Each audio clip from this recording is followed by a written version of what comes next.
Kelemahan utama Saudi Arabia yang bisa dieksplor Shin Tae-yong. Berikut ulasan kami. Centro clave, gol.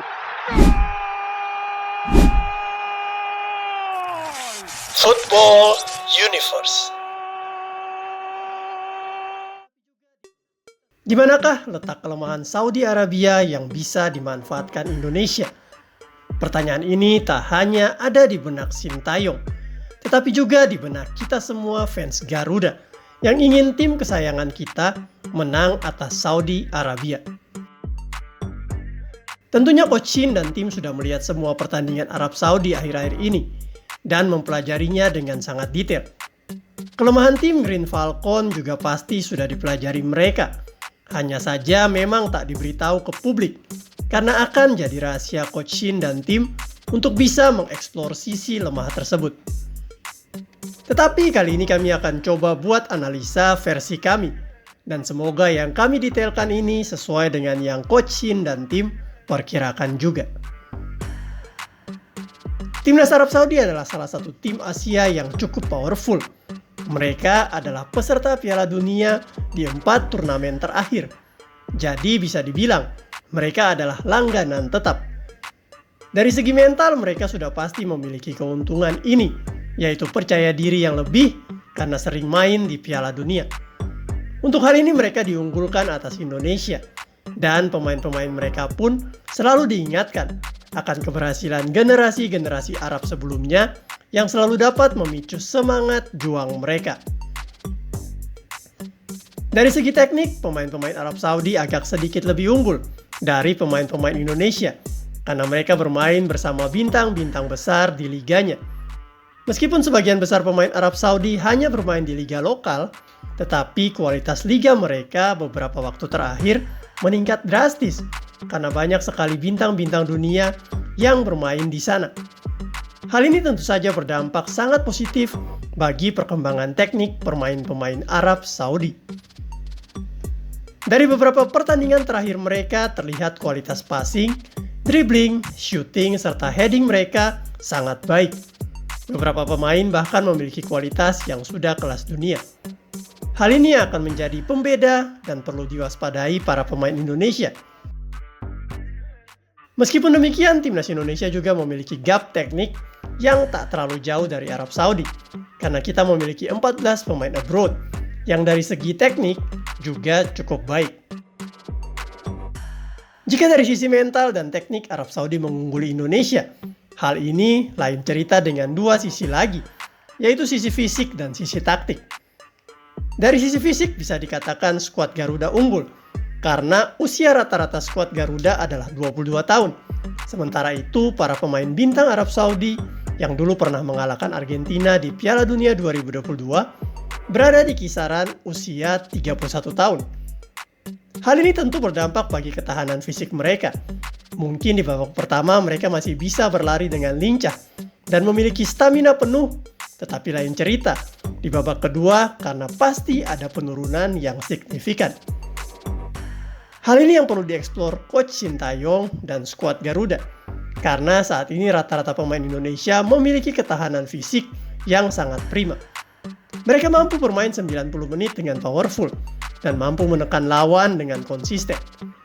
Jika skuad Garuda dapat menguras tenaga pemain-pemain bintang Arab Saudi, maka mereka pun akan digantikan dengan pemain-pemain yang baru atau pemain-pemain muda mereka. Disinilah momentum yang sangat baik untuk Indonesia dapat menyerang habis-habisan sehingga dapat menghasilkan gol. Hal ini karena pemain cadangan maupun pemain muda Arab Saudi memiliki kualitas yang cukup jauh berbeda dengan pemain inti mereka. Hal ini pun dikeluhkan Roberto Mancini ketika terakhir kali mereka kalah melawan Jordania beberapa bulan lalu. Di sisi lain yang menjadi kelemahan Arab Saudi adalah sisi taktik mereka yang tidak konsisten. Roberto Mancini sendiri sepertinya sampai saat ini belum menemukan formasi yang cocok buat anak-anak Green Falcon. Mancini tercatat telah menggunakan beberapa formasi berbeda di beberapa pertandingan, seperti 1-3-5-2, kemudian 1-3-4-3, dan terakhir mereka memainkan 1-3-4-1-2. Hal ini bisa menjadi sinyal positif bagi Coach Shin Tae-yong untuk bermain lebih percaya diri dengan taktik andalannya 1-3-4-3. Pemain Indonesia lebih stabil dan kompak dalam hal taktik, dan mereka pun sudah tahu peran masing-masing posisi, sehingga mudah untuk berkoordinasi dan bekerja sama. Jika Coach Sintayong mampu mengeksplorasi sisi fisik dan meracik taktik yang jitu, maka dipastikan Indonesia dapat mengatasi perlawanan Arab Saudi. Pada pertandingan melawan Arab Saudi nanti, skuad Garuda dapat dipastikan turun dengan kekuatan penuh. Tercatat hanya Jordi Amat yang mengalami cedera, dan Justin Hapner yang belum bisa dimainkan karena akumulasi kartu. Selain itu, semua pemain andalan Garuda telah berada di Arab Saudi untuk berlatih bersama, termasuk pemain terbaru Garuda, yaitu kiper Martin Paes, yang kini sudah sah berseragam Garuda. Dengan kedalaman skuad yang bisa dibilang sangat lengkap di semua lini ini, Coach Sintayong pasti dimudahkan untuk meracik strategi terbaiknya. Selain 4 faktor internal yang telah kita bahas, akan ada 2 faktor eksternal yang juga berdampak cukup signifikan untuk permainan kedua tim, yaitu faktor supporter dan faktor cuaca. Arab Saudi sendiri pasti akan didukung oleh supporter ultrasnya, karena mereka tuan rumah. Tetapi supporter Indonesia juga tak akan kalah banyak jumlahnya. Kuota yang disediakan pun telah habis terjual, karena banyaknya orang Indonesia yang berada di Arab Saudi yang tentunya ingin memberikan dukungan bagi timnas Garuda. Hal ini menjadi nilai tambah bagi perjuangan skuad Garuda, karena seperti diketahui, fans setia timnas pasti tak akan diam di stadion dan terus meneriakan yel-yel penyemangat. Lalu hal eksternal yang berpengaruh cukup signifikan bagi permainan kedua tim adalah faktor cuaca. Seperti diketahui, suhu udara di kota Jeddah tempat pertandingan berlangsung yaitu berkisar 35-38 derajat di siang hari, dan di malam hari turun ke 31-34 derajat. Tetapi suhu ini terhitung panas, dan pasti akan menguras tenaga kedua tim.